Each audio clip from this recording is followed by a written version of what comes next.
How to read people. The psychology of understanding anyone instantly. Introduction. Everyone is sending signals. Most people just don't know how to read them. You've been in that room before. Maybe it was a job interview where the hiring manager smiled the whole time, and you left feeling great, only to never hear back. Maybe it was a relationship where everything seemed fine right until it wasn't.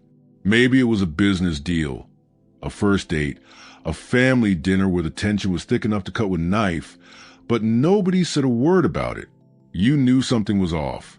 You just couldn't name it. That gap between what people say and what they actually mean is where misunderstandings are born. It's where trust gets broken, opportunities get missed, and smart people get played by people they should have seen coming. This book closes that gap. Here's something most people never stop to consider. 93% of all human communication has nothing to do with the words coming out of someone's mouth. That number comes from decades of research by psychologist Albert Morabian, and it means that when someone is talking to you, they are simultaneously broadcasting an entirely separate conversation to their face, their body, their tone, their word choices, and the things they deliberately don't say. Most people miss all of it, every single day, but not after this. There's an important distinction you need to understand before we go any further. The difference between judging people and reading them. Judging is lazy. It's the mental shortcut where you see someone for 30 seconds and decide who they are based on your own assumptions, biases, and past experiences. It feels like insight. It's usually just projection. Reading is different. Reading is observational. It's curious, not conclusive. It's the skill of noticing what's actually there. The micro-expression that flashes across someone's face before they control it. The slight shift in posture when a topic makes them uncomfortable. The word they use 3 times in a conversation without realizing it. Reading people means you hold your conclusions lightly while staying sharply alert to every signal they send. The best readers of human behavior. Elite FBI negotiators, master therapists, world-class salespeople, the most magnetic leaders you've ever met. They're not smarter than everyone else. They're just paying attention in a way most people were never taught. That's the uncomfortable truth at the center of this book. You were never taught this. School taught you history, algebra, grammar. But nobody sat you down and explained how to detect when someone is lying, how to spot a person who will drain your energy before they've said 10 words, how to walk into any room and immediately understand the emotional landscape you're standing in. Until now, what you're about to learn is built on real behavioral science, the work of FBI agents, clinical psychologists, and social researchers who spend careers figuring out what makes people tick. But you won't need a psychology degree to use any of it. This is practical, street-level intelligence designed for the conversations you're having today. At work, in your relationships, with strangers, rivals, partners, and everyone in between. Here's the one mindset shift that will make everything else in this book click. Stop listening to what people say. Start watching what they do. People are remarkably bad at saying what they mean and remarkably good at showing it. Their body leaks the truth. Their voice cracks under pressure. Their words circle around the one thing they're too afraid to say directly. Once you know what to look for, people become almost transparent. Not because you've learned some magic trick, but because they were always this readable. You just needed the right lens. By the time you finish this book, you'll have that lens. And once you have it, you can't unsee the world it reveals. Chapter 1. The body doesn't lie. How to read what people are really thinking. Watch this scene. A man walks into a meeting room. His boss is already seated.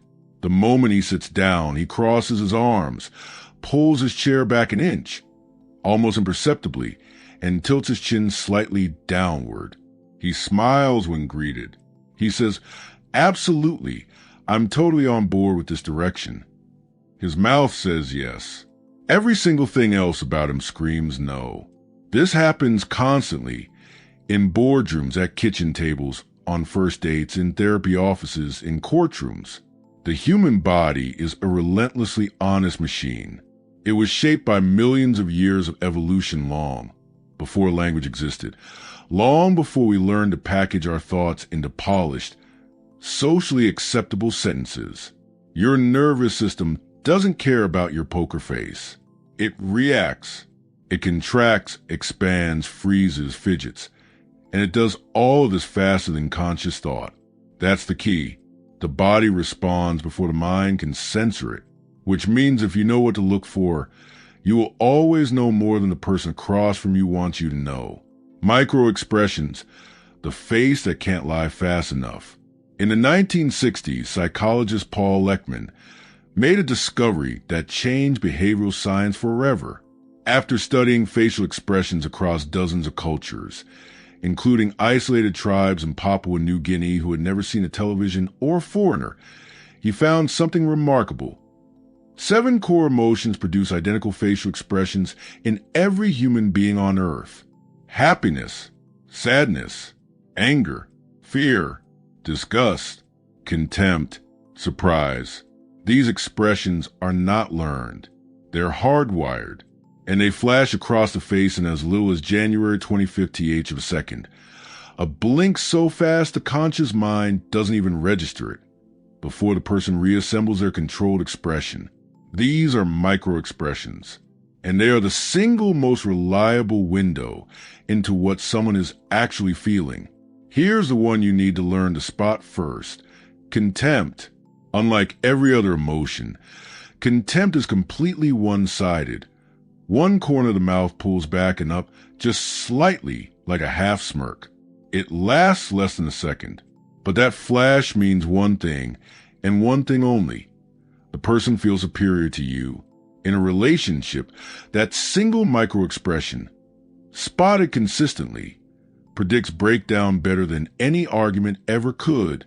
Researcher John Gottman identified it as the single greatest predictor of divorce. Not fighting, not silence, that tiny, fleeting smirk.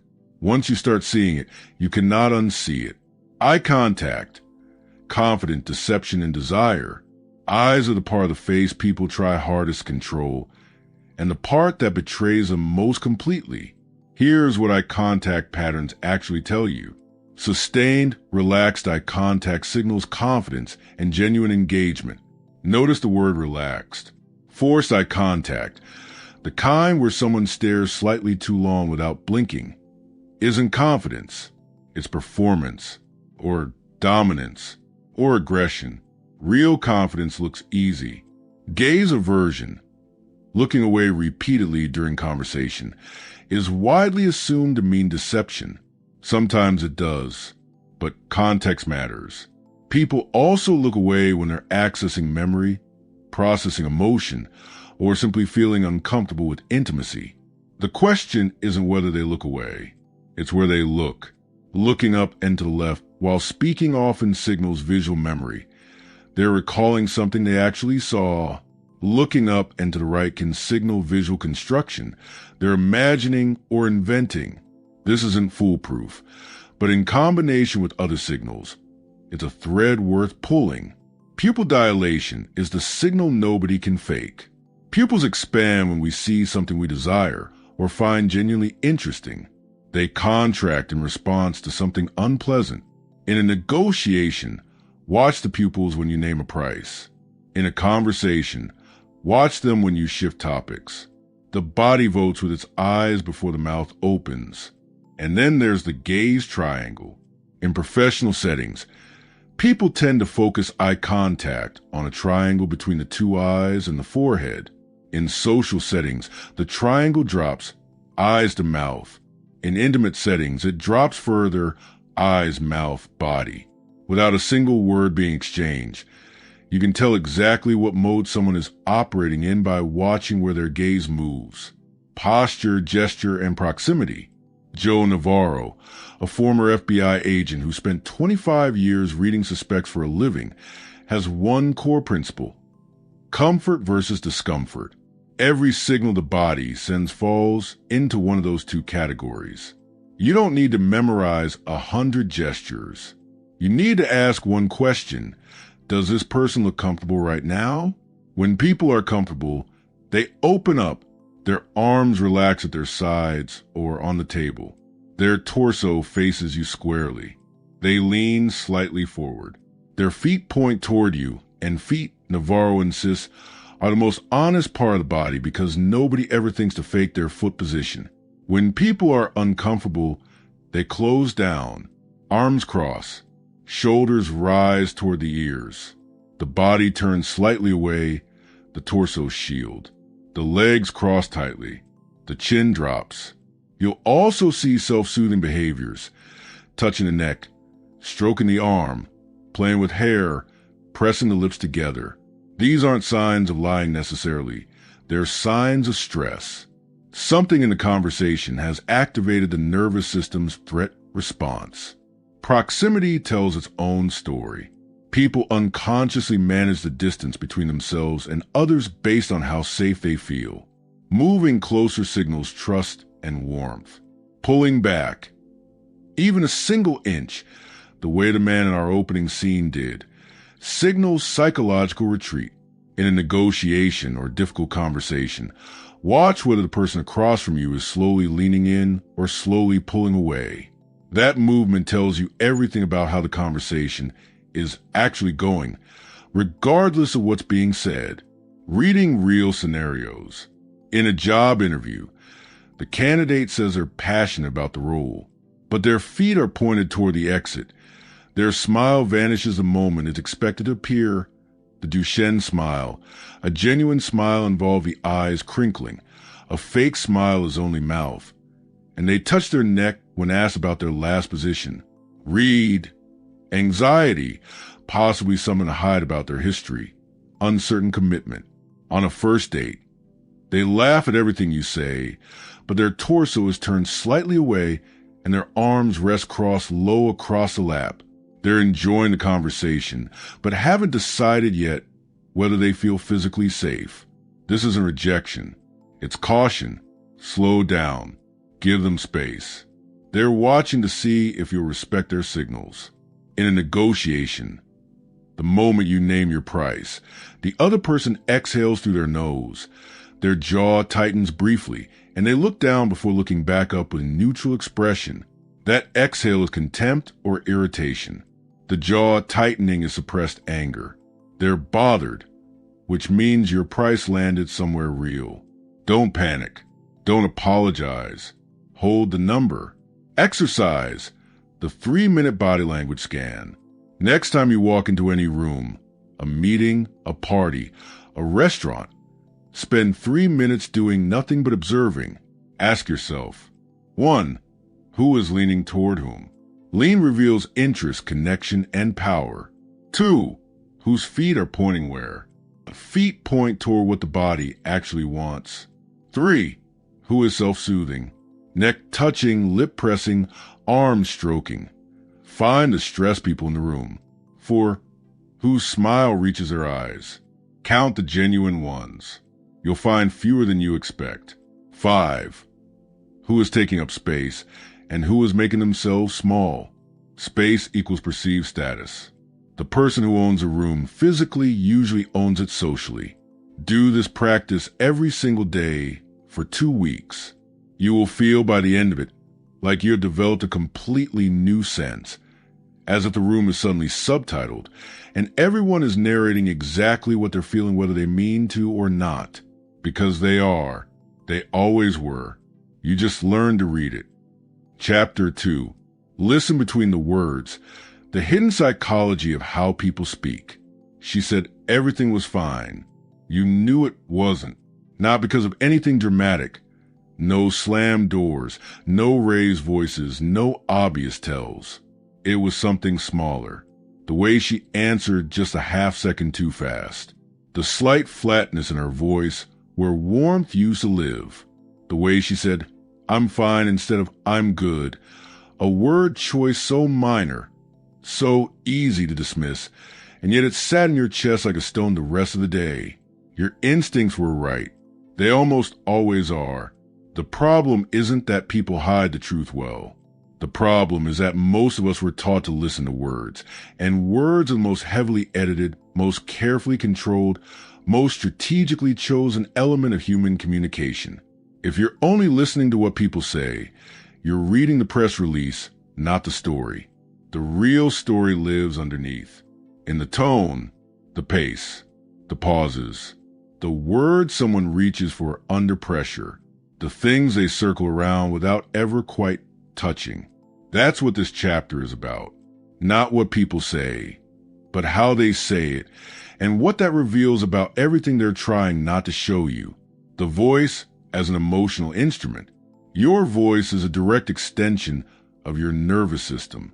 When you're relaxed and confident, your breathing is deep, your vocal cords are loose, and your voice carries a natural warmth and resonance. When you're threatened, anxious, or lying, your body shifts into a low-grade fight or flight state. Breathing becomes shallow, muscles tighten, and your voice changes in ways you cannot fully control. This is why tone, pace, and volume are three of the most reliable signals in human communication. Tone is the emotional color of the voice. Listen for mismatches. When the words are positive but the tone is flat, something is wrong. Genuine enthusiasm is physically impossible to fake completely. It produces a slight lift at the end of phrases, a natural variation in pitch, a warmth that you can feel even without understanding the words. Forced enthusiasm, the kind deployed by people who don't mean what they're saying, tend to be uniformly bright, like a light with no dimmer switch. Everything gets the same level of performed energy. Real emotion has peaks and valleys. Performed emotion is suspiciously consistent. Pace is one of the most telling signals under pressure. When people are nervous or deceptive, they often speak faster. The anxiety want to get the moment over. But some people do the opposite. They slow down unnaturally, speaking with careful deliberateness that signals they're choosing every word with surgical precision. Neither alone is proof of anything. But a sudden change in someone's natural pace, faster or slower, tells you the conversation just entered territory that activated their nervous system. Volume drops are particularly revealing. When people lower their voices unexpectedly, especially on a specific word or phrase, they are almost always disclosing something they haven't fully given themselves permission to say. Pay attention to the words that get quieter.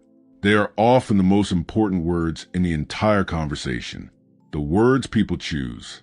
Here is a truth that will change the way you listen forever. People don't choose their words randomly.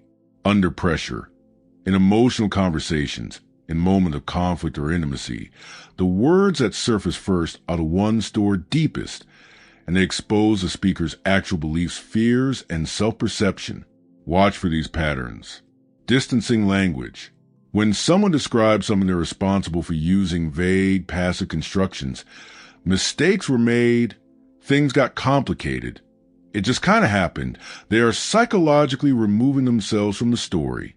Nobody says, things got complicated about something they're proud of. This language appears when someone knows they're accountable for something they don't want to own. Qualifier overload. Honestly, to tell you the truth, I swear, believe me, these phrases, paradoxically, appear most often not when people are being maximally honest, but when they feel the need to perform honesty. A person who is simply telling the truth rarely needs to announce that they're doing it. When you hear someone front-loading their statement with credibility markers, ask yourself, why does this statement need so much support? Pronoun shifts. This is one of the subtler tells, studied extensively by researcher James Pennebaker. People who are being truthful and genuinely engaged tend to use I freely and naturally. People who are distancing from an experience, either because it's painful or because they're constructing a narrative, shift toward you, we, or people as a way of depersonalizing. A person describing something that genuinely happened to them says, I felt. A person managing how a story lands says, you know how it is when people feel. Repeated words. Whatever someone says 3 times in a single conversation is almost always at the emotional center of what they're actually dealing with. It surfaces repeatedly because it's exerting pressure from the inside. Listen for repetition not as emphasis, but as a window into preoccupation. How to detect lies through language. Let's be precise here. No single signal proves deception. What you're looking for is clusters, multiple signals appearing together, especially when someone's behavior changes suddenly from their established baseline. That said, language patterns under deception tend to follow consistent rules. Deceptive accounts are often oddly sparse. When someone is telling the truth about something that happened to them, memory supplies detail automatically. Smells, incidental observations, the way the light looked, what they were thinking in the moment. Fabricated stories tend to be thinner because the person is constructing rather than recalling. They know the story, but not the texture of it. Deceptive people often answer a slightly different question than the one you asked. This is called non-answer answering, and it's remarkably common. Ask someone directly, "Were you there that night?" A truthful person almost always answers a direct question directly. A person managing the truth tends to answer an adjacent question. "I mean, I've been to that place before, sure." The redirect is subtle. The departure from the actual question is real. Deceptive language often includes unprompted denial. "I didn't do anything wrong," stated without anyone suggesting they did, is the verbal equivalent of the nervous system firing a defensive shot before the attack comes. Innocent people generally don't deny things they haven't been accused of. When a disclaimer arrives before the accusation, that disclaimer is worth examining. Overly formal language in casual contexts. When people shift suddenly from relaxed, colloquial speech into stiff, formal phrasing, "I did not have any involvement in that matter," instead of "I was involved," they are often reading from an internally rehearsed script. Rehearsed language sounds rehearsed. Spontaneous truth sounds like a human being talking. Verbal leakage, when the truth slips out. Sigmund Freud called them parapraxes. The rest of the world calls them Freudian slips. Either way, the concept is real. Under cognitive and emotional load, the thing a person is actively trying not to say has a way of surfacing anyway. Verbal leakage isn't always as dramatic as accidentally saying your ex's name. More often it's quieter. A word choice that reveals a hidden attitude, a metaphor that exposes how someone actually sees a situation, a slip of tense that places a supposedly current relationship firmly in the past. A manager who says, "When you used to work here mid-conversation, before any discussion of departure, has just told you more about your job security than your last performance review." A partner who responds to, "What do you want for dinner?" with, "I don't care. Whatever you want on the same 3 days every week is told you," in the most readable language possible, that something on those days has depleted their capacity to want anything. Listen for the leaks. They are everywhere. They are free information. The power of silence. This might be the most underestimated tool in this entire book. Most people are terrified of silence in conversation. The moment a gap appears, they rush to fill it. With words, with laughter, with questions, with noise. This is an almost universal anxiety, and it is exploited consciously or unconsciously by skilled interrogators, master salespeople, and great therapists the world over. Here's what silence does. It creates a vacuum, and human beings, psychologically, cannot tolerate a vacuum for long. If you ask a direct question and then wait, genuinely wait, holding the silence without fidgeting or rescuing the other person, the vast majority of people will fill it. And what they fill it with is almost always more honest, more revealing, and more important than whatever they said before the silence began. The person who speaks first after a tense silence typically loses a negotiation. The person who volunteers information into an empty pause typically reveals something they hadn't planned to. The person who finally breaks down and explains themselves after 15 seconds of quiet eye contact has given you something they would never have given to a question. Practice being comfortable with silence. It is one of the most powerful forces in human communication, and almost nobody uses it. How to ask questions that make people reveal everything. The right question isn't always a direct question. Direct questions activate defenses. They signal that you're looking for something specific, and people will shape their answers accordingly. Instead, use these three approaches. The open floodgate. Ask questions with no implied correct answer. What was that like for you? Rather than were you upset? The second question can be answered yes or no. The first one requires a person to construct a response from their actual experience. Construction is revealing. The gentle contradiction. When something doesn't add up, don't challenge it directly. Instead, reflect it back in a mildly curious way. That's interesting. Earlier you mentioned X, and now you're saying Y. Help me understand that. No accusation. No confrontation. Just a soft spotlight on the inconsistency. Truthful people tend to clarify easily. People managing a story tend to get slightly more careful. The trailing question. After someone finishes an explanation, wait a beat, nod slowly, and say nothing more than, "and," or "what else?" You'd be amazed how often people immediately continue talking, and how often what comes next is the most important thing they've said.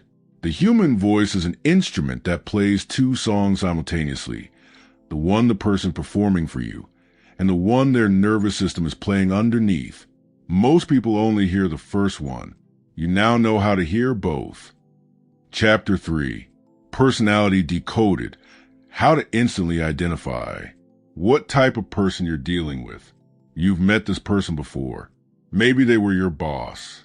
Maybe they were your parent. Maybe they were the person you dated for 2 years before finally understanding, with exhausting clarity, why every conversation felt like a negotiation and every disagreement felt like a war. They were charming at first, decisive, magnetic, even. They seemed to know exactly what they wanted and exactly how to get it. But over time, a pattern emerged, subtle at first, then impossible to ignore. Everything had to be their way.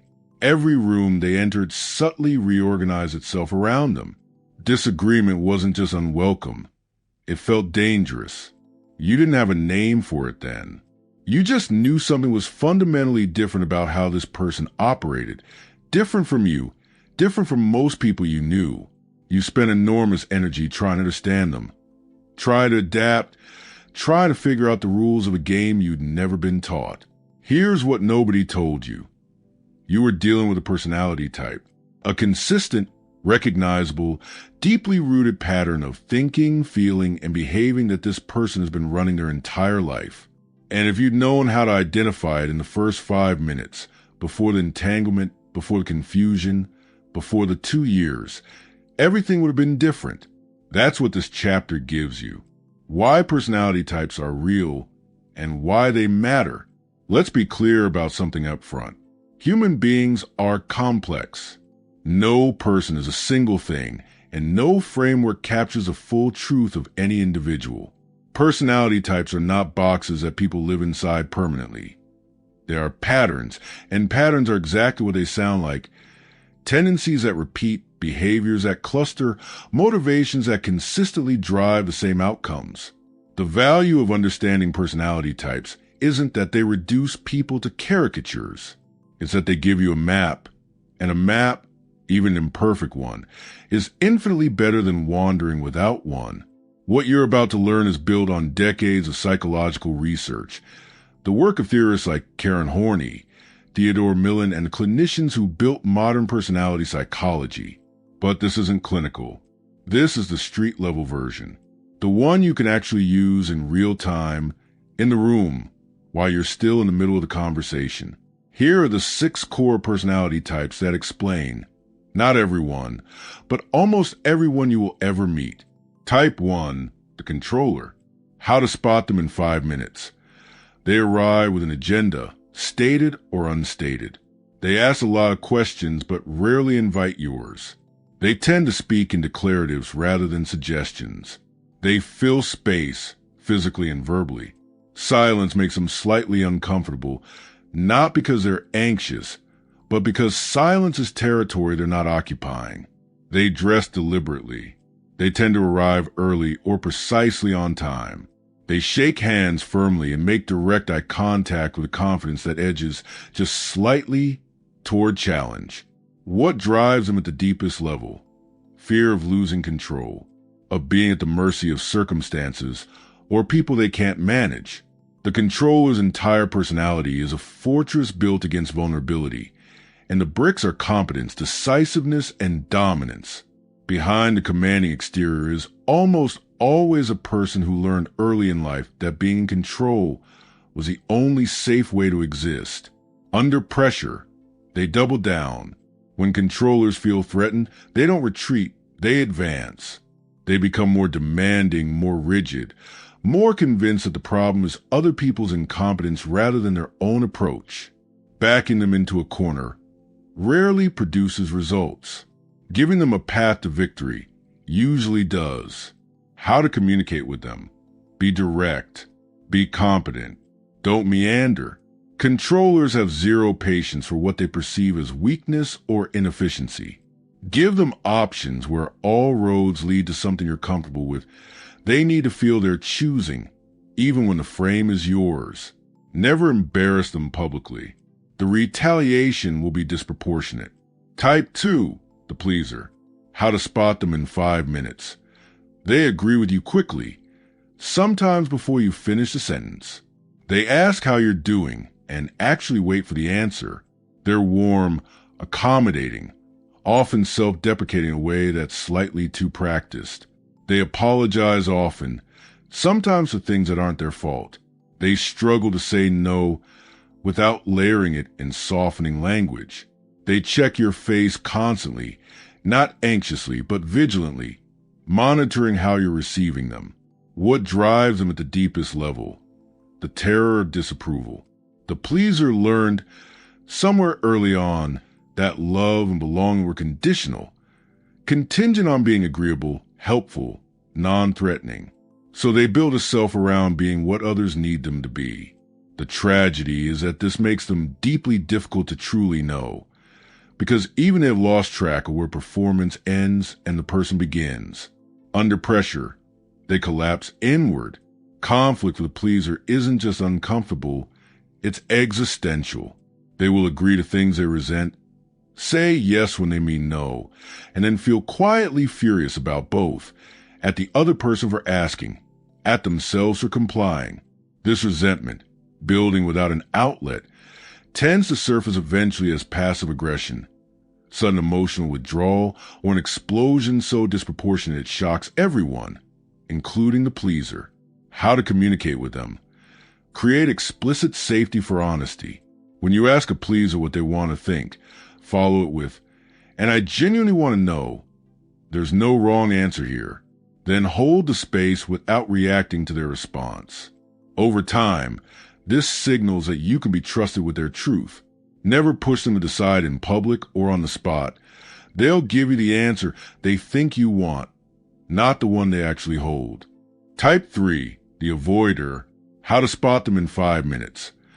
They're pleasant but slightly elusive, warm enough that you can't quite call them cold, but never fully present. They tend to give answers that are technically responsive but emotionally uninformative. They're good listeners, which can initially feel like depth, but you'll notice that conversations with them rarely move toward anything personal about them. They're comfortable in their quiet. They don't chase connection. They wait and they watch. What drives them at the deepest level? The belief that closeness leads to pain. The avoider has usually been hurt, significantly, formatively, by people they trusted. The adaptation is elegant in its simplicity. If you don't fully let people in, they can't fully damage you. The distance isn't cruelty. It's self-protection so old it no longer feels like a choice. Under pressure, they disappear, emotionally if not physically. Avoiders under stress become quieter, more self-contained, more unreachable. Pressing them for emotional engagement during conflict typically produces the opposite of what you want. The more you push, the further they recede. How to communicate with them. Patience is not optional. It's the entire strategy. Avoiders open up slowly, non-linearly, and usually sideways, through shared activity rather than direct conversation, through demonstrated consistency rather than declared intention. If you want an avoider to trust you, show up reliably over time without demanding anything in return. That consistency is the only currency they accept. Type 4, the performer. How to spot them in 5 minutes. The energy in the room shifts when they enter. They make eye contact with everyone, not just one person at a time. Their stories are vivid, embellished, landed with comedic timing or emotional punch. They dress to be noticed. They're funny often. They're magnetic almost always. But watch closely. There's a subtle restlessness beneath the sparkle, a constant monitoring of how the room is receiving them that never quite switches off. What drives them at the deepest level? The desperate need to be seen. The performer grew up equating visibility with value. Love came when they performed. Approval came when they shone. So they never stopped performing. The terrifying thing, the thing the performer almost never says out loud, is that they have no idea who they are when nobody's watching. The spotlight isn't vanity. It's oxygen. Under pressure, they perform harder. Criticism doesn't land cleanly with performers. It gets deflected with humor, reframed as misunderstanding, or countered with an impressive display of something else. Public failure is a performer's deepest fear, and they'll work extremely hard to keep the narrative of themselves as successful, charming, and exceptional intact. How to communicate with them. Give them genuine acknowledgement before bringing anything difficult. Not flattery. Performers can smell flattery immediately, and they'll like you for it, but trust you less. Real acknowledgement. Specific, earned recognition of something they've actually done well. From that foundation, they can hear harder things. Frame difficult conversations as private. The performer's defenses drop significantly when there's no audience watching them manage their image. Type 5, the thinker. How to spot them in 5 minutes. They pause before answering, genuinely, not performatively. Their answers are precise, qualified, longer than you expected. They're uncomfortable with vague questions and will often ask you to clarify before responding. They may seem slightly formal at first, not because they're cold, but because warmth for them is something that develops through intellectual respect rather than social performance. They notice details. They remember things you said 3 conversations ago. What drives them at the deepest level? The need to understand, not to control like the controller, but to comprehend. For the thinker, the unexamined world is a genuinely threatening place. Knowledge is safety. Expertise is identity. Being caught wrong about something they staked intellectual territory on is one of the most destabilizing experiences they can have. Under pressure, they retreat into their head. Emotional overwhelm for thinkers produces analysis. They'll try to think their way through feelings, build frameworks for confusion, research solutions to problems that might actually need to be felt rather than solved. Give them time to process. Don't demand emotional immediacy. It's not available on tap. How to communicate with them. Lead with logic and data. Don't oversimplify. Thinkers feel patronized by simplification, and they'll disengage. Be precise in what you're asking and why. Respect their need to respond on a considered timeline rather than an emotional one. And if you disagree with them, do it with evidence, not feeling. They'll hear you completely differently. Type 6, the rebel. How to spot them in 5 minutes. They'll say the thing nobody else in the room is willing to say. They'll push back on something, an assumption, a consensus, an authority within the first few exchanges. They dress in a way that signals independence rather than belonging. They're often funny in a slightly dangerous way. The humor that makes everyone laugh, but leaves one person in the room briefly unsure whether they've been insulted. They don't defer to anyone, ever. What drives them at the deepest level? The absolute refusal to be controlled. Beneath the defiance is almost always a person who experiences authority as something arbitrary, hypocritical, or actively harmful. The rebellion started as a rational response to an irrational environment and became, over time, the personality's organizing principle. The rebel's greatest fear isn't conflict, it's irrelevance, not being taken seriously, being managed under pressure. They escalate, testing boundaries specifically to find out whether this person, this institution, this relationship is going to be different from all the ones that disappointed them before. The testing looks like provocation. It is actually underneath a question. Can you handle me? How to communicate with them. Never issue directives. Issue invitations. Never assume compliance. Invite participation. Give them the opportunity to choose what you'd have required anyway, and they'll often choose it willingly. Treat their dissent as a contribution rather than a problem. The rebel's instinct to question is genuinely valuable. The people who found ways to channel it rather than suppress it consistently get better outcomes. The ones who try to manage it got war. The most important thing to remember, nobody is only one of these types. Most people are a primary type with strong secondary characteristics, a pleaser with rebel tendencies, a controller with a thinker's precision, an avoider who performs when they're in professional settings and disappears when they get home. What you're looking for isn't a label. You're looking for the pattern that appears most consistently under pressure. Because pressure is when the deepest personality structure surfaces and the social management falls away. Pay particular attention to how people behave when they're frustrated, when they're challenged, and when they think nobody is evaluating them. That's when you see the real person. And now that you know what to look for, you will. Chapter 4. Hidden motivations. What people really want beneath what they say they want. There was a man in a leadership workshop who kept derailing every group exercise. Every time the facilitator introduced a new concept, he'd raise his hand and offer a counterpoint. Every time a colleague shared an insight, he'd gently, but unmistakably, one-up it with a superior version. He framed everything as intellectual engagement. He called himself a devil's advocate. He had an explanation for every interruption, a rationale for every redirect. On the surface, he was just a rigorous thinker who liked precision. But watch him for 45 minutes, and a different story emerged. Watch what happened when someone else got praised. Watch the almost imperceptible tightening around his jaw when the facilitator moved on without acknowledging his contribution. Watch him physically lean forward the moment attention drifted away from him. This man didn't come to that workshop to learn. He came to be seen as the smartest person in the room. Every behavior, the challenges, the corrections, the counterpoints, was in service of that single, unspoken, ferociously defended need. Nobody ever said that out loud, including him, possibly especially him. This is the central truth of human motivation.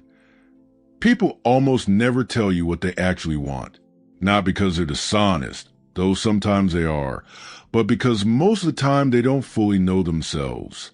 The real drivers of human behavior live below the waterline, in a layer of need and fear and longing that the conscious mind rarely examines directly.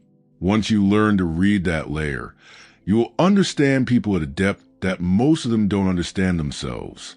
The iceberg model of human behavior. Think of any person's behavior as an iceberg. The part above the water, the words they say, the actions they take, the positions they defend, is visible, measurable, and almost always misleading. Because what's driving all of it is the massive structure below the surface. The fears, the wounds, the unmet needs, the stories they've been telling themselves since childhood. A person who is chronically late isn't disorganized. They may be passively asserting control in a life where they feel they have very little. A person who gives unsolicited advice constantly isn't helpful. They're managing their anxiety about being needed. A person who picks fights at the end of otherwise good evenings isn't unstable. They may be unconsciously testing whether you'll leave, because everyone they loved before eventually did. The behavior is the symptom. The motivation is the diagnosis. And you cannot treat the symptom effectively until you understand what's producing it. The 6 core human needs that drive all behavior. Tony Robbins synthesized it well, building on decades of psychological research. Beneath the enormous variety of human behavior, there are 6 fundamental needs that every person on earth is trying to meet. Every decision, every relationship, every destructive pattern, every remarkable achievement, all of it is ultimately in service of one or more of these. 1. Certainty. The need to feel safe, stable, and in control of outcomes. When this need is dominant, you see risk-averse behavior, resistance to change, a strong preference for routine and predictability. The person who won't leave the job they hate, the relationship that's gone cold, the city they've outgrown. Certainty is almost always an invisible anchor. 2. Uncertainty/variety. The need for stimulation, novelty, and surprise. This seems to contradict the first need, and it does, which is why human beings are so endlessly contradictory. Some people need variety so intensely that they self-sabotage stability the moment it's achieved, unconsciously engineering chaos to feel alive again. 3. Significance. The need to feel important, unique, and valued. This is the engine behind more human behavior than almost any other single force. Fame, wealth, status, expertise, victimhood, rebellion. All of these can be vehicles for significance. The man in our opening story was running almost entirely on this fuel. So are most people who make your life difficult. 4. Love and connection. The need to feel genuinely close to others, to belong, to be known, to matter to someone. When this need goes unmet, people accept terrible substitutes, toxic relationships, surface-level social performance, compulsive caregiving that's really a bid for reciprocation. The hunger for connection is so powerful that humans will endure extraordinary pain just to avoid being alone with it. 5. Growth. The need to expand, to learn, to become more than you currently are. When this need is dominant and well-channeled, you get driven, curious, deeply alive people. When it's blocked by circumstance, by fear, by a life that got smaller than the person inside it, you get restlessness, depression, or a midlife crisis disguised as a sports car purchase. 6. Contribution. The need to give, to matter beyond yourself, to leave something behind. This is a need that, when met, tends to produce the most lasting satisfaction. And it's the one most people defer until some hypothetical future when they have more time, more money, more certainty. A future that, for many people, never quite arrives. The critical insight isn't just knowing these needs exist. It's learning to identify in real time which need is most active in the person in front of you, because that need is the actual conversation, regardless of what the surface conversation appears to be. How fear, ego, and insecurity shape every decision. If you want to understand why people do irrational things, and people do irrational things with astonishing consistency, you need to understand 3 forces that operate largely beneath conscious awareness. Fear is the most powerful behavioral motivator on earth. More powerful than desire. More powerful than logic. Neuroscience has confirmed what great psychologists have always known. The brain's threat detection system is faster, louder, and more insistent than any other psychological mechanism. Fear of loss motivates more powerfully than hope of gain. This is why people stay in bad situations far longer than any outside observer can comprehend. The devil you know, neurologically, is genuinely preferable to the uncertainty of something better. When you see someone behaving irrationally, clinging to a sinking relationship, defending an obviously failed position, attacking someone who offered them help, look for the fear underneath. What are they about to lose? What are they trying not to feel? What outcome are they protecting themselves from? Almost always, the irrational behavior becomes completely rational the moment you identify the fear driving it. Ego is subtler and more pervasive. Ego isn't arrogance. That's only one of its expressions. Ego is the identity structure a person has built around their self-concept, and it defends itself with remarkable ferocity. When someone can't admit they're wrong, it's not stupidity, it's ego protection. Being wrong means a crack in the structure of who they believe themselves to be. When someone takes neutral feedback as personal attack, same mechanism. When someone can't celebrate another person's success without needing to minimize it, same thing. Learn to spot when you're dealing with someone's ego rather than their reason, because reason can be engaged with evidence, but ego can only be navigated around. You cannot argue someone out of an ego defense. You can only find a path that lets them save face while moving in the direction you both need. Insecurity is ego's shadow, the gap between who someone presents themselves as and who they secretly fear they actually are. The louder someone broadcasts their accomplishments, the wider that gap tends to be. The more aggressively someone defends a position, the more existentially threatened they feel by the alternative. The more intensely someone needs to be the expert in the room, the more terrified they are being exposed as ordinary. This isn't an indictment. Every human being carries insecurity. The difference is in what people do with it, and recognizing it in others is not an invitation to exploit it, but to understand what kind of interaction will actually be productive versus what kind will activate defenses and shut everything down. Reading emotional wounds through behavioral patterns. Here is something remarkable. The emotional injuries people sustained in childhood produce specific, recognizable behavioral patterns in adulthood.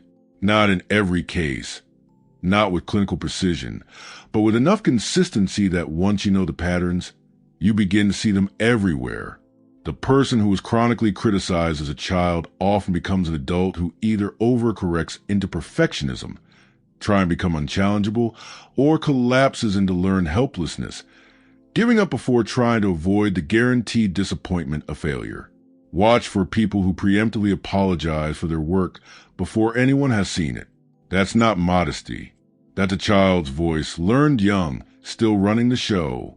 The person who grew up with an unpredictable parent, loving one day, cold the next, present one moment, and emotionally unavailable the next, often becomes an adult who is hyper-vigilant about the emotional temperature of every room they enter. They're the ones who can tell within seconds that something is slightly off with you, who apologize preemptively when they sense tension, who feel inexplicably anxious on good days because they've been conditioned to distrust calm.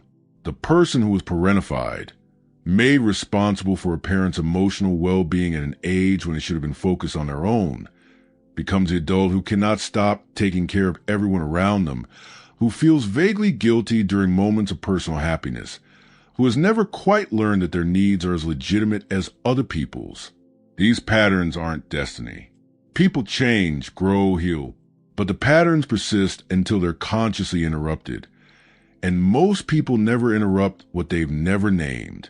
When you can see the wound beneath the behavior, you gain two things: understanding that dissolves frustration, and the wisdom to know what this person needs versus what they're asking for. Why people repeat the same mistakes, and what it reveals. One of the most common observations people make about others, and privately about themselves, is a bewildering tendency to repeat the same destructive patterns. The person who keeps choosing unavailable partners. The professional who self-sabotages every time success gets close. The person who creates conflict in every group they join, moving from job to job, relationship to relationship, with the same story following them everywhere. The psychological explanation is called repetition compulsion, the unconscious drive to recreate familiar emotional territory, even when that territory is painful, because familiarity is neurologically registered as safety. The nervous system doesn't distinguish between comfortable and familiar. It just knows what it knows, and it will reliably steer toward the known, even when the known is what's been hurting you all along. What this means practically: when you see someone repeating a pattern, don't ask what's wrong with them. Ask what the pattern is doing for them. What need does it meet? What familiar emotional state does it recreate? What would they have to feel and face If they stopped, almost always, the pattern is protecting something. A belief about themselves, a way of seeing the world that feels like truth, an identity that would have to be rebuilt if the pattern dissolved. The repetition isn't stupidity or weakness. It's the psyche doing exactly what it was designed to do, maintaining consistency, avoiding the vertigo of genuine change. How to find anyone's deepest motivation in under 10 minutes. You don't need a psychology degree. You need 3 things: observation, the right questions, and the discipline to listen to what's underneath the answer rather than just the answer itself. Step 1, watch what they're proud of. In the first minutes of interaction, most people will signal, subtly or overtly, what they most want to be recognized for. The person who mentions their title, their accomplishments, or their connections early is telling you that significance is a primary driver. The person who leads with who they're connected to is running on belonging. The person who immediately wants to know about you is either genuinely other-focused or running a social calculation to figure out where you fit in their hierarchy. Step 2, watch what frustrates them. Frustration is a need going unmet, expressed outward. The person who gets quietly but visibly irritated when interrupted has a high need for being genuinely heard. The person who bristles at disorganization has a high need for certainty and control. The person who shuts down when plans change unexpectedly has built their stability on predictability and experiences its disruption as threat rather than inconvenience. Step 3, ask about their past. Not invasively, conversationally. What made you choose this field? What was that experience like? What did you take away from that? The stories people choose to tell about their past are curated, consciously or not, around the themes that matter most to them. Someone who consistently frames their history around overcoming obstacles has identity built around resilience. Someone whose stories are mostly about relationships and people as connection as a core value. Someone whose stories center on achievements and recognition. You already know what they're running on. Step 4, watch what they avoid. The topics someone consistently deflects, minimizes, or moves away from quickly are almost always where the most important material lies. Avoidance isn't random. It's the psyche's way of protecting itself from something it doesn't yet have the resources to face directly. Respect it, but note it, because the thing someone won't touch is frequently the thing that's running them. The deepest truth about human motivation. Here it is, distilled. Almost every difficult person you've ever encountered was not trying to make your life hard. They were trying to protect something tender inside themselves. A wound, a fear, an identity they'd built against the pain of an earlier version of their life. Their behavior, however maddening, was a solution to a problem you couldn't see. This doesn't mean you accept mistreatment. It doesn't mean behavior has no consequences. It means that the moment you stop asking, why are they doing this to me, and start asking, what are they protecting and from what, everything shifts. The frustration doesn't disappear, but it stops being personal. And the moment it stops being personal, you can start being genuinely effective. You can't change what you can't see. Now you can see it. Chapter 5. Manipulation or connection, using people skills with power and ethics. She'd read every book on influence. She knew about reciprocity and social proof and scarcity. She'd studied mirroring and anchoring and the 6 principles of persuasion. She could spot a cognitive bias from across the room and knew, theoretically, exactly how to exploit it. She was 26, ambitious, and by every measurable standard, extraordinarily good at getting what she wanted. But here's what she told a mentor after 2 years of applying all of it. Everyone does what I need them to do, and I have never felt more alone. This is the shadow side of people reading that nobody talks about when they hand you the keys. The techniques work. The frameworks are real. The psychological principles that explain human behavior don't stop being true just because you're using them coldly. You can absolutely learn to read people and use that knowledge as a lever to move them, to manage them, to engineer outcomes they'd never choose if they understood what was happening. And if you do it long enough, you will end up surrounded by people you successfully influenced and completely unable to remember what genuine connection felt like. This chapter is about the line, where it is, what it looks like, and how to stay on the right side of it. Not because manipulation is ineffective, but because it is ultimately, quietly, catastrophically costly. And because the alternative, genuine understanding, real influence, deep trust, is not only more ethical, it is more powerful. The line between reading people and exploiting them, the distinction is cleaner than most people think. Reading people means using insight to understand, to communicate more effectively, to meet people where they actually are, to build something real with someone whose inner world you've taken the time to comprehend. The knowledge flows toward connection. Exploiting people means using insight to extract, to get what you want from someone by working around their defenses, triggering their needs, and engineering their behavior in ways they haven't consented to. The knowledge flows toward control. The test isn't complicated. Would this interaction look different if the other person could see exactly what you were doing and why? If the answer is yes, if transparency would collapse the entire dynamic, you're in exploitation territory. Real influence survives visibility. Manipulation depends on the dark.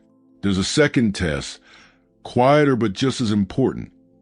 After this interaction, does the other person feel more like themselves or less? Genuine connection, even when it's difficult, leaves people feeling more understood, more capable, more real. Manipulation, even when it's smooth, leaves a residue, a vague sense of having been moved in a direction they didn't quite choose, a slightly diminished relationship with their own judgment. Learn to notice both, in others and in yourself, how to use psychological insight to build deep trust fast. Trust is the most valuable currency in human relationships. It takes longer to build than almost anything else and can be destroyed faster than almost anything else. Most people treat it as a byproduct of time, something that accumulates naturally through repeated exposure. And time does help, but it's not the mechanism. The mechanism is something more specific. Trust is built through consistent, accurate attunement. When someone feels that you genuinely see them, not the version they perform for the world, but something closer to who they actually are, the nervous system registers safety. The defenses lower. The person becomes more open, more honest, more willing to bring their real self into the room with you. This is what skilled therapists do, what great leaders do, what the most magnetic people in any room do without necessarily knowing how they do it. Here's how to do it deliberately. Reflect before you respond. Before you answer what someone has said, acknowledge what they've communicated beneath the words, not the statement, the emotional content underneath it. It sounds like that situation made you feel like your judgment wasn't trusted, lands completely differently than that sounds frustrating. One shows that you heard the surface. The other shows that you heard what mattered. Remember the details. Nothing builds trust faster than demonstrating that you were paying attention in a previous conversation. Referencing something someone told you weeks ago, not to show off your memory, but naturally in context, signals that they were worth remembering. In a world where most people are too busy thinking about what they're about to say to genuinely absorb what they're hearing, this simple act is quietly extraordinary. Be consistent under pressure. Trust isn't built in easy moments. It's built in the moments when being consistent costs something, when honesty is inconvenient, when reliability requires effort, when someone's expectations of you are low and you exceed them anyway. People are watching, always, not for what you say you are, but for what you do when doing the right thing is harder than doing the expedient thing. Admit what you don't know. The instinct, especially in professional contexts, is to project certainty. But certainty that isn't earned undermines trust the moment it collides with reality. The person who says, "I'm not sure, let me find out and get back to you," builds more credibility over time than the person who always has an answer. Intellectual honesty is rare enough that people notice it immediately. Empathy has a superpower, feeling what others feel on command. Empathy is widely misunderstood. Most people think of it as a feeling, something that either arises naturally or doesn't, an emotional response to someone else's pain that you either have or lack. But the most effective version of empathy is actually a skill, something that can be practiced, developed, and deployed intentionally. There are 3 levels of empathy, and most people only operate at the first. Cognitive empathy is the ability to understand intellectually what someone else is experiencing. I can see why you'd feel that way. It's accurate, but it's cool. You're recognizing the experience without fully entering it. This is useful in professional contexts. It allows you to understand without being destabilized, but it doesn't build deep connection because people can feel the distance in it. Emotional empathy is when you actually feel something in response to what someone else is feeling. Their anxiety activates a resonance in you. Their joy is genuinely contagious. This is warmer, and people feel it. There's a palpable difference in being with someone who is genuinely moved by your experience versus someone who is professionally acknowledging it. The risk of emotional empathy is that it can become overwhelming, absorbing everyone's emotional states until you're depleted and undiscriminating. Compassionate empathy is the integration. You understand, you feel, and you remain functional, capable of responding in a way that actually helps rather than simply resonating. This is the version that produces genuine influence. You feel enough to be real, but not so much that you're subsumed. You understand enough to respond to what's actually needed rather than what's superficially requested. To practice compassionate empathy deliberately, when someone is speaking, resist the pull to formulate your response. Instead, ask yourself, what must it feel like to be this person, in this situation, holding this specific fear? Don't answer abstractly. Get specific. The more specifically you can inhabit someone else's experience, even briefly, the more accurately you'll respond to what they actually need. How to spot when someone is trying to manipulate you. Everything you've learned in this book about how to read people applies in reverse. The same signals, the same patterns, the same techniques. They can be deployed against you, and they often are by people who are either consciously skilled or simply operating on well-practiced instinct. Here are the most common manipulation patterns and how to recognize them. Urgency manufacturing, creating artificial time pressure to prevent you from thinking clearly. I need an answer today, when there is no actual reason the answer needs to be today. Urgency collapses deliberation. When someone pushes hard for an immediate decision, ask yourself what they stand to gain from your not having time to think. The answer is usually illuminating. Social proof manipulation. Everyone else has agreed to this, or most people in your position would. This leverages the deep human need to belong, to not be the outlier, to avoid the social cost of being wrong. The corrective is simple but requires confidence. Ask for the actual data. Who specifically? What did they actually agree to? Social proof dissolves under specificity. Strategic vulnerability. Sharing a personal weakness, fear, or failure early in a relationship to create a false sense of intimacy and trigger the reciprocity impulse. Your subconscious sense that if they've been vulnerable with you, you owe them vulnerability in return. Genuine vulnerability is earned over time and offered tentatively. Strategic vulnerability is delivered with surprising comfort and almost always followed quickly by an ask. Guilt architecture. Constructing a narrative in which your failure to comply with someone's request makes you responsible for their suffering. After everything I've done for you. Or, I just don't know what I'll do if you say no. This is emotional hostage taking. The tell is the implicit equation between your choice and their well-being. The suggestion that their emotional state is your responsibility to manage by complying. Identity appeals. I thought you were someone who, or A person like you would obviously. This exploits the ego's fierce need to behave consistently with its self-image. Once someone has defined who you are in a flattering way and suggested that a particular behavior is consistent with that identity, the pressure to comply can be enormous. Notice when someone is handing you a self-image and immediately attaching a behavior to it. That sequence is almost never accidental. The master defense against all of these is the same. Slow down. Manipulation of every variety operates on compressed timelines and elevated emotional states. The moment you feel rushed, pressured, guilty, or unusually flattered, the appropriate response is always to decelerate.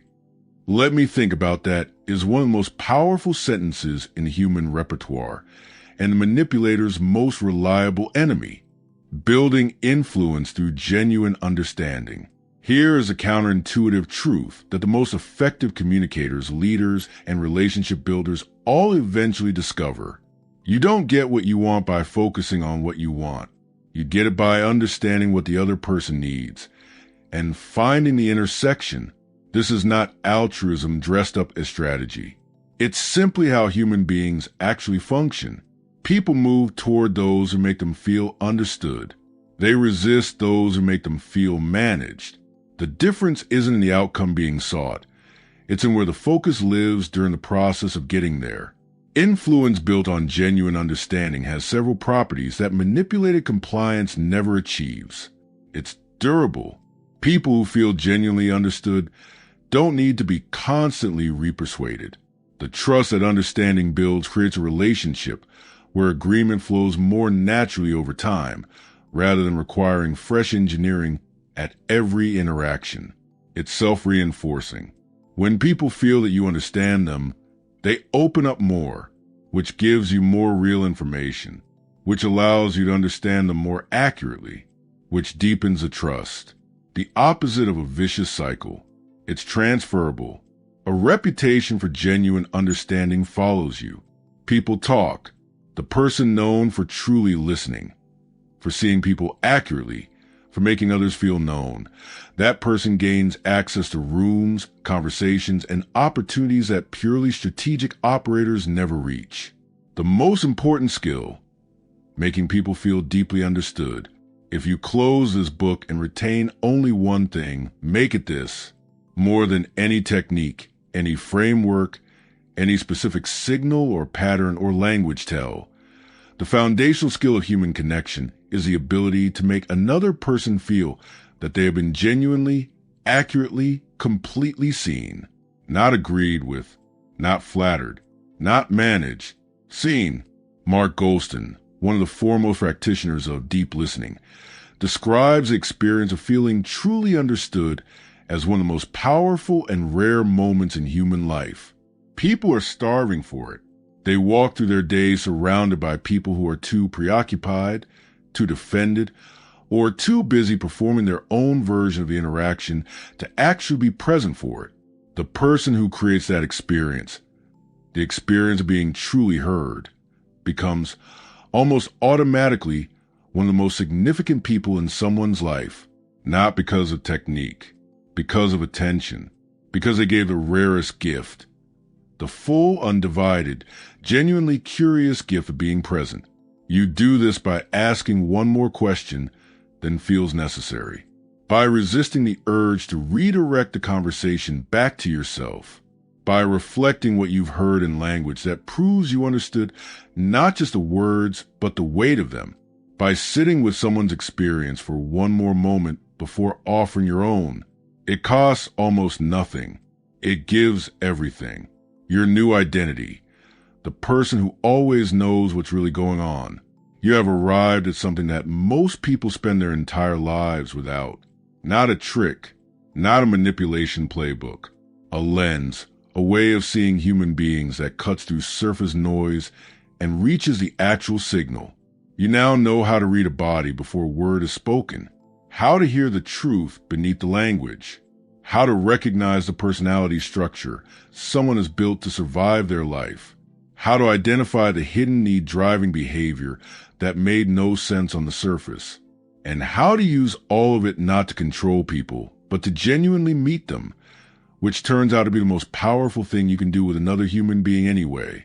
This is who you are now, the person in the room who knows. Use it well.